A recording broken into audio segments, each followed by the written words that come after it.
आम्ही तुमच्याशी भांडतोय आरक्षणासाठी, राजकारणासाठी नाही. इथं बसलेल्या मराठ्यांनी सुद्धा ही तळमळ समजून घ्या. आता तुकडाच पडायचा. स्थानिक चौकशीचा अहवाल आधीचा होता, त्यावेळेस प्रमाणपत्र निघत होते. आता यांनी काय कोण नवीन एसओपी आणली, नवीन काही बदल केले स्थानिक चौकशी अहवालात. 3-4 महिने झाले प्रमाणपत्रच निघाले. हैदराबाद गॅझेटियर नुसार सगळे प्रमाणपत्र मराठवाड्यातले घ्यायचे, त्याशिवाय आंदोलन थांबवायचं नाही. 29 ऑगस्ट पासून सुरू.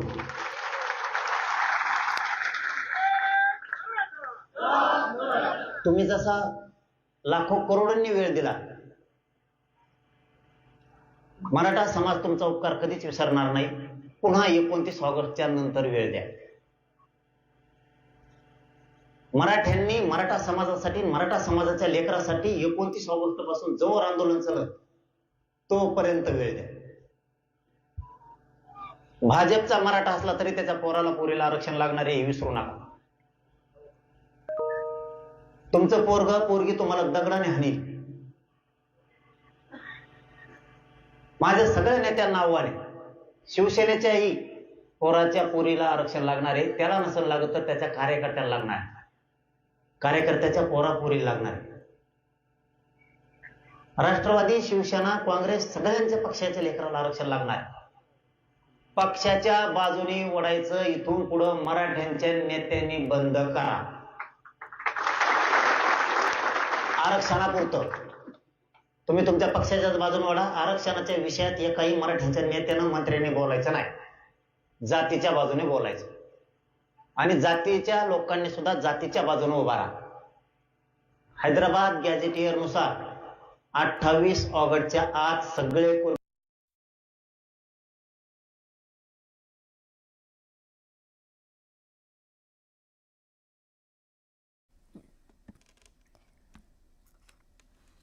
आपण पाहू शकतो की अंतरवालीमधून मनोज जरांगे थेट बोलत होते. मराठ्यांना वेड्यात काढण्याचं काम सुरू आहे असं त्यांचं म्हणणं आहे. असा आरोप त्यांचा सरकारवर आहे. राज्यात आपल्या 58 लाख नोंदणी सापडल्याचं देखील त्यांनी यावेळेस म्हटलेलं आहे. दरम्यान सरकारवर आक्रोश त्यांचा दिसतोय. मराठ्यांना वेड्यात काढण्याचं काम सुरू असल्याची तक्रार त्यांनी केलेली आहे. राज्यात आपल्या 58 लाख नोंदणी सापडल्या असल्याचं देखील त्यांनी म्हटलेलं आहे. दरम्यान आरक्षणाच्या प्रमाणपत्रावरून हा आक्रोश त्यांचा पाहायला मिळाला. तर घराघरातील प्रत्येक मराठ्यांनी वेळ द्यायचा असं आवाहन त्यांनी केलेलं आहे. सर्व प्रमाणपत्र घेतल्याशिवाय स्वस्थ बसायचं नाही असं आवाहन यावेळेस जरांगे पाटील यांनी मराठ्यांना केलेलं आहे.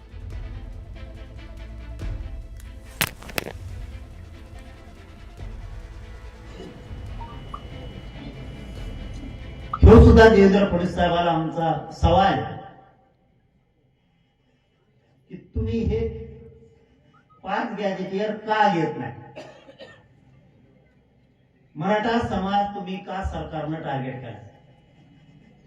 मराठा समाजाचे लेकरं कशामुळे तुम्ही टार्गेट केले सरकारनं? त्या दोनही उपमुख्यमंत्री सुद्धा आले.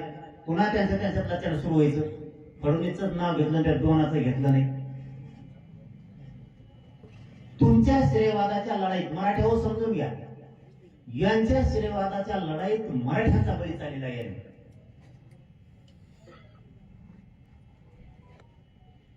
यांना वाटतं म्या करावं, त्यांना वाटतं म्या करावं, कुणीच करीना आणि त्याच्यात बळी आपल्या लेकराचा चालू. सवाल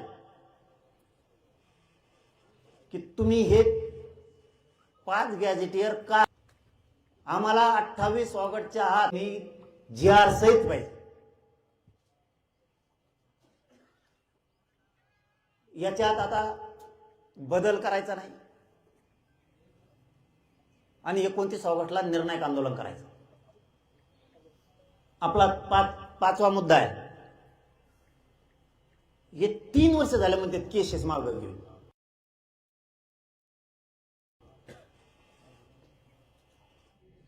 का रे बाबा, आमच्या लेकरांना इतकं मारून आमच्यावरच केसेस? कोणची प्रक्रिया करायची तुम्हाला? मराठे समजूनच घ्या. आता आपण हलण्यासाठी आलोच नाहीये. तिथं निर्णायक तुकडा पाडायचा म्हणल्यावर आता जागा सोडायच्या. जर शेतात काम असतील तर घराघरातून एक माणूस आंदोलनाला इथंच बसून राहायचा, बाकीच्यानी शेतात काम करायचं. आपल्याला आपल्या समाजाला कायमचं आता मिळवून द्यायचं. 29 ऑगस्टला मराठ्यांची एक बी मागणी मागत व्हायची नाही, म्हणून म्हणतोय शांत चित्तानं ऐकून घ्या. करायचंय केसेस आपल्या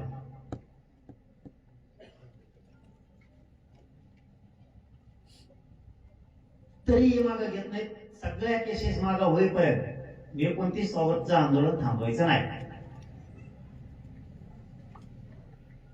6वा मुद्दा, यांनी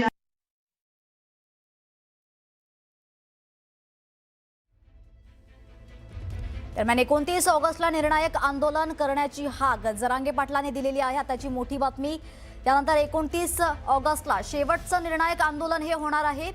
प्रमाणपत्रांसाठी त्याचबरोबर मराठा आंदोलकांवर जे काही गुन्हा दाखल झालेला आहे त्या सगळ्या केसेस मागे घेण्याची देखील मागणी जरांगे पाटलांकडून करण्यात आलेली आहे. तरी मागं घेत नाहीत. सगळ्या केसेस मागं होईपर्यंत 29 ऑगस्टचं आंदोलन थांबवायचं नाही. 6वा मुद्दा, यांनी आता मी बाजावर उपोषणला बसलो होतो त्या दिवसाचा विषय.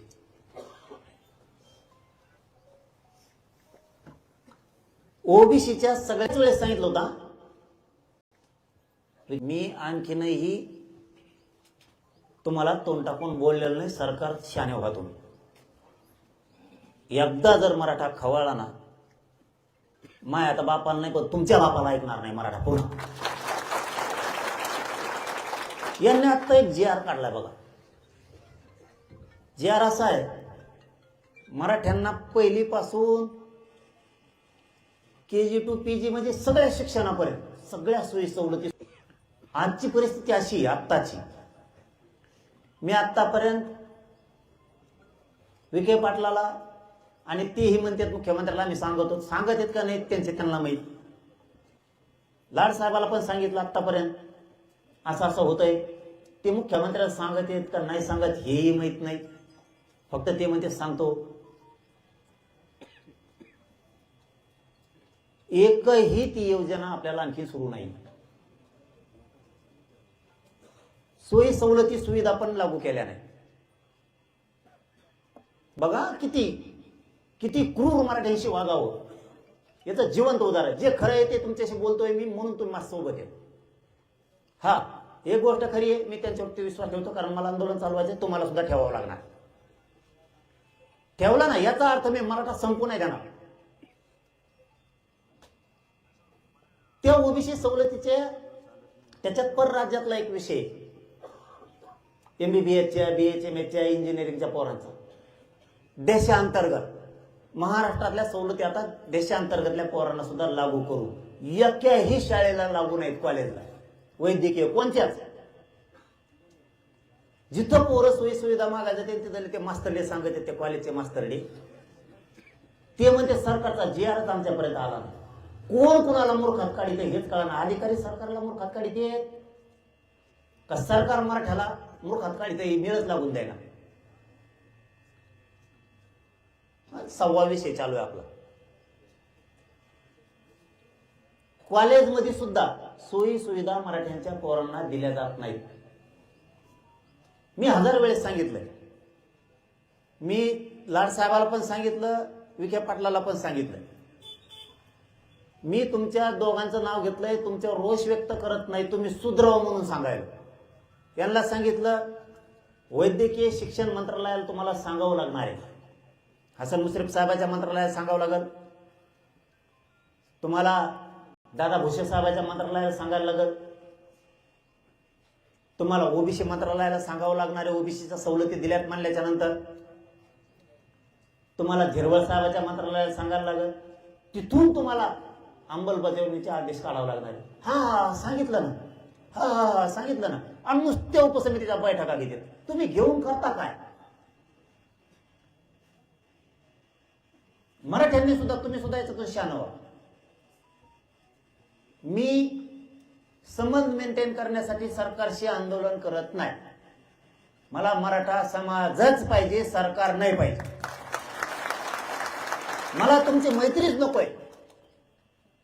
मी वारंवार त्यांना सांगितलेलं आहे, तुम्हाला जर मराठा समाज तुमच्या पाठीशी टिकवायचा असेल तर तुम्ही मराठा समाजाला सगळं द्या. हो म्हणतात, काही ठेवायचं नाही, आता पुरं द्यायचं. ताजं उदाहरण, ओबीसीच्या सवलती लागू करायला हरकत नव्हतं ना, नाही लागू केल्या. ओबीसी मंत्रालयाला सुद्धा आदेश काढावे लागतात. नाही. फडणवीस साहेब, मला आणखीन एक सांगा, 7वा विषय, महामंडळ, अण्णासाहेब पाटील महामंडळ तुम्ही गठीत स्थापन केलं. पोरांना व्यवसायाला तुम्ही फायली घेतल्या, मंजूर केल्या, पोरांना फायली दिल्या, त्यातून पोरांनी वाहनं घेतली. आज त्या पोरांचे सिव्हिल खराब झाले, त्यांच्या नरड्याला फाशी लागली, तुम्ही परतावी कप देत नाहीत. काय कारण आहे त्याचं? अण्णासाहेब पाटील विकास महामंडळातल्या राहिलेल्या पोरांचे तुम्ही परतावे का देत नाही? याचं उत्तर आम्हाला अंतर्वालीत येऊन द्या. आम्ही भांडायलो नाही, आता उत्तर पाहिजेत आम्हाला. निर्णायक आंदोलन होणार, शेवटचं होणार, जे व्हायचं असेल ते होईल. तुम्ही इतकं बी येड्यात काढू नका की मराठ्यांचा संयम तुटत. इतकं नका येड्यात काढू. इतकं मराठ्यांना टार्गेट पण नका करू की मराठा समाज आणि मराठा समाजाचे पोरं संपलेच पाहिजेत. आणि इतका कच्चा मराठा समाज सुद्धा नाहीये. फक्त त्यांनी तुमच्यावर विश्वास ठेवलाय की देईन सरकार, आज देईन, उद्या देईन, परवा दिवशी देईन. आम्ही विरक्त जाळतोय, जीवाची बाजी लावून लढतोय की आज देते उद्या देते. मी तुमच्याशी प्रामाणिक सरकारशी नाही राहू शकत. मी माझ्या मराठीशी प्रामाणिक राहणार आहे, इमानदार राहणार. मी आता ह्या महिन्याच्या आत एकही मागणी ठेवणार नाही मराठ्यांची, नाही तर जे व्हायचं असेल ते होईल. त्याला माझा नाविलाज. तुम्ही आमचा हक्काचा असून देत नाहीये. 8वा विषय, सारथीच्या योजना बंद करीत आणल्या. कागदावर आणते, ही सुरू आहे. पोराला विचारलं का, पोरं म्हणतात नाही.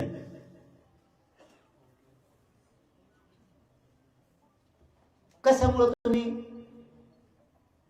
तिथल्या योजना बंद केल्या? आता सोक्षमोक्ष होणार आहे. मराठ्यांनी समजून घ्या, आता सोक्षमोक्ष होणार आहे. सोक्षमोक्ष असा होणार आहे आता, ते पण सांगतो तुम्हाला कसा होणार आहे.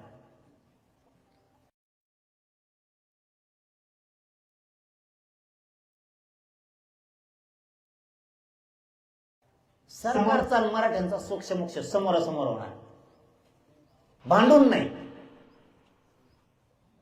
समोरासमोर प्रश्नाची उत्तर देऊ. आपला 9वा मुद्दा सांगतो आणि सोक्षमोक्ष कसं होणार आहे ते सांगतो तुम्हाला. आपण मराठा समाजासाठी स्वतंत्र मंत्रालय मागणी केली. मुख्यमंत्र्याचा 15 मिनिटाचा खेळ आहे. गोरगरीब मराठा समाजाचे अडीअडचणी सुटतील. प्रत्येक जिल्ह्याला कॅबिन राहील, त्याची उपजिल्हाधिकारी लेवलचा अधिकारी राहील. जिल्ह्यातल्या मराठ्यांचे मंत्रालयातले सगळे प्रश्न सुटतील. स्वतंत्र मंत्रालय स्थापन करायला यांना अडचण काय? यांनी मला सांगितलं. मी नाव 29 गटाला सांगतो.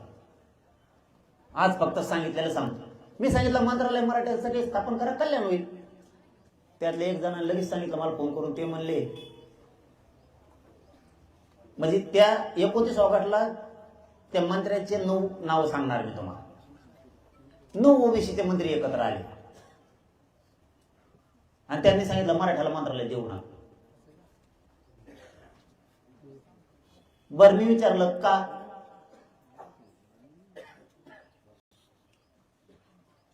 कारण सांगा म्हणलं. बा नको मराठ्याला मंत्रालय, कारण सांगा. ते म्हणले ते असं म्हणते. बघा बरं का आपल्याविषयी किती वाईट वृत्ती हे तुम्हाला सांगायला. म्हणून मराठ्यांना सांगत असतो, वेळेप्रसंगी पक्षाकडून राहा, पण 1 नंबरला जात ठेवी जा. आधी जात मग पक्ष. नसतं वाटोळ होऊन जाईल, समाज संपवून जाईल. समाजाचे लेकरं जर अधिकारी झाले नाही ना तर आपल्याला किंमत राहणार नाही कुणाला. अधिकार आपल्या लेकराच्या हातात येऊ द्या, आपल्या पोरांच्या हातात अधिकार येऊ द्या. सह्या करायला ताण नाही, सरकार कुणाचं असू द्या. अधिकारी जर झाला सही करायचा हातात त्याच्या राहते. तुम्ही ते डोक्यात नाही ठेवत. तुम्ही 5 वर्षाचं पद घ्यायचं बघता, सरपंच, कुठं मेंबर, मग होतो आपण नोकऱ्यात कोतवाल, कुठं काही IPS IAS दर्जाचे क्लास 1 क्लास 4 चे अधिकारी मग त्याचे होते तुमच्या चुकीमुळं. तुम्ही टायमाला पक्ष म्हणता, पक्षाच्या पुढे जाता येत नाही बाबा, पक्षाचे आदेश आहेत. अरे मराठ्यांचा आदेश असला पाहिजे सगळ्या पक्षाला, मराठ्यांचा. तुमच्या लेकराचं वाटलं तुम्ही कम करता. कोणत्या भाजपमधल्या कार्यकर्त्याला त्याच्या पोरापोरीला लाखो रुपये लागणार नाहीत शिकायला, नोकरी लागण्यासाठी? त्यांच्या पोरीला आरक्षण नाही लागणार पोराला? म्हणून अगोदर प्राधान्य जातीला देत मग पक्षाला द्या. मी पक्षाला देऊ नका कुठं म्हणतोय तुम्हाला? बघा डाव काय रचलाय. सभागृहातले शांत बसा. तुमचे पोरं पोरी शिकत नाहीत का? गप्पा हाणायला आले का इकडे तुम्ही? इकडे केवढा तळमळीचा विषय चाललाय, काय फसवणूक चालली, काय षडयंत्र चालले हे तुम्हाला सांगायलोय. इथल्या आणि गावागावात मला माहिती आहे मराठी मोबाईलवर ऐकते. जे येऊ शकत नाहीत गरीब माझे मराठी, ते मोबाईलवर ऐकतात काय चाललंय. आणि ते वाघासारखे तुटूनच येणार 29 ऑगस्टला. त्यामुळे इथल्याला तरी काय चाललंय ऐकायला मिळालं पाहिजे. ते शांत चित्ताने ऐकतात तिकडे शेतात घरात आपल्या बाकीच्या मराठी. ठीक आहे, ते गरीब असल्यामुळे एखाद्या दिवस आपल्यात नाही येऊ शकत, पण वेळेवर सभेला, मोर्चाला आणि आंदोलनाच्या टायमाला ते कायम येते. रोज ते नाही येऊ शकत, गरीब आहेत, त्यांच्याजवळ नाही येत 10-5 रुपये. काय षडयंत्र चाललंय? 9 मंत्र्यांनी सांगितलं, म्हणलं ठीक आहे, नाही म्हणतात नका देऊ, पण कारण सांगा. कारण काय सांगितलं मराठा माहितीये का? कारण सांगितलं, म्हणले मराठ्याला उपसमिती आहे ना मंत्रिमंडळाची. अच्छा, म्हणलं ठीक आहे. त्याचे अध्यक्ष म्हणले विखे पाटील साहेब. ठीक आहे म्हणलं, काय हरकत. मराठ्यांना उपसमिती म्हणून आरक्षण नाही, मंत्रालय नाही द्यायचं, तर मग एक काम करा, माझ्या एका प्रश्नाचं उत्तर द्या, मराठ्यांना सुद्धा मंत्रालय नको. ओबीसीला राज्य मंत्रिमंडळाच्या उपसमिती आहे का नाही? त्याचे अध्यक्ष बावनकुळे साहेब, मंत्रिमंडळाच्या उपसमितीचे अध्यक्ष बावनकुळे साहेब. मग ओबीसीला मंत्रालयाची काय गरज? त्याचा मंत्री अतुल सावे.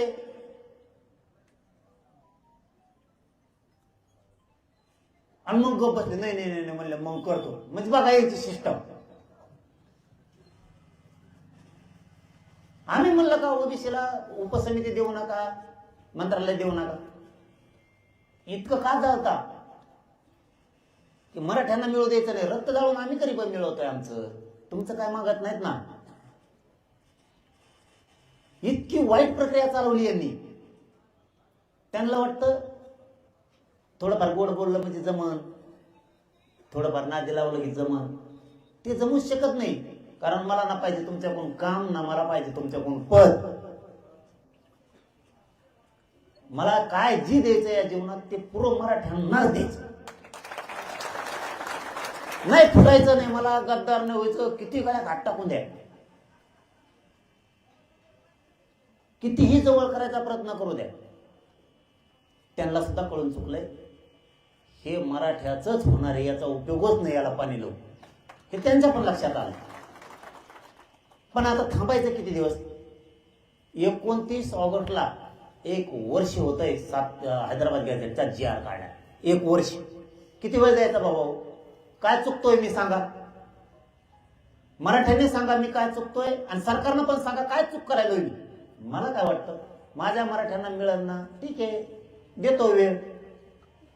आता 30 मे पासून आतापर्यंत 3 महिने होत आलेत वेळ दिल्या.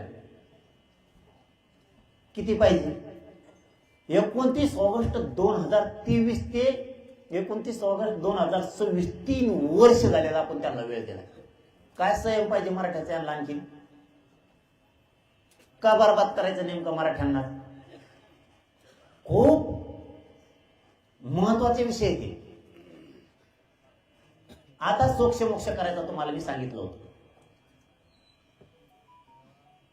आपला 10वा मुद्दा सांगतो आणि सोक्ष विषयावर येतो मी. कसा करायचा? आता करायचा कसा म्हणजे आता मला तुकडा पाडायचा निर्णायक म्हणल्याच्या नंतर मला बी तसं वागावं लागणार आहे.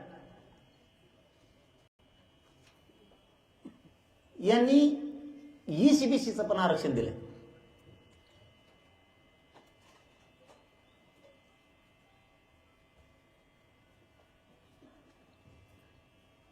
ईसीबीसीचे सुद्धा बऱ्याच जागेवर ऑप्शन नाही येत असं पोरांचं म्हणणं. पोरांनी ऍडमिशन घ्यायचे कशी? पोरांनी ऍडमिशन घ्यायचे कशी? मराठ्यांची पिळवणूक बघा कशी. मुद्दा आपला 11वा. एसीबीसी, ईएसबीसी आणि ईडब्ल्यूएस याच्यातून निवड झालेले पोरं यांना सरकारला का घ्यायचं नाही? फडणवीस साहेब तुम्हाला मराठ्यांच्या पोराला निवड झालेल्याला नियुक्त्या का द्यायच्या नाही? काय चूक केली त्यांच्या आईबापांनी त्यांना शिकवून? तुम्ही असे रिक्ता म्हणून त्यांना माहित होतं का? फडणवीस साहेब तुम्हाला मतं मात्र मराठ्यांनी करायची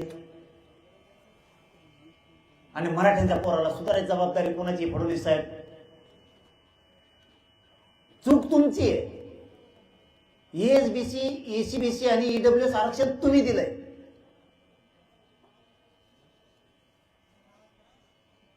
पोरांच्या निवडी झाल्या, पोरग नोकरीला लागणारे, पोरगी नोकरीला लागणारे या आनंदात आई बाप आहेत.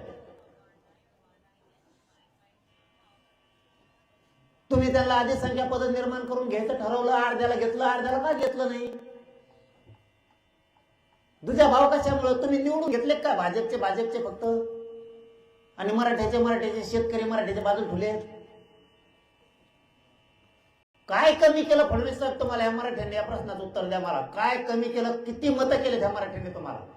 तुम्ही आमच्याच पोरांचे मुर्दे पाडावं, मराठा टार्गेट करावं, संपवावं तुम्ही, ही अपेक्षा नाही आम्हाला तुमच्याकडून.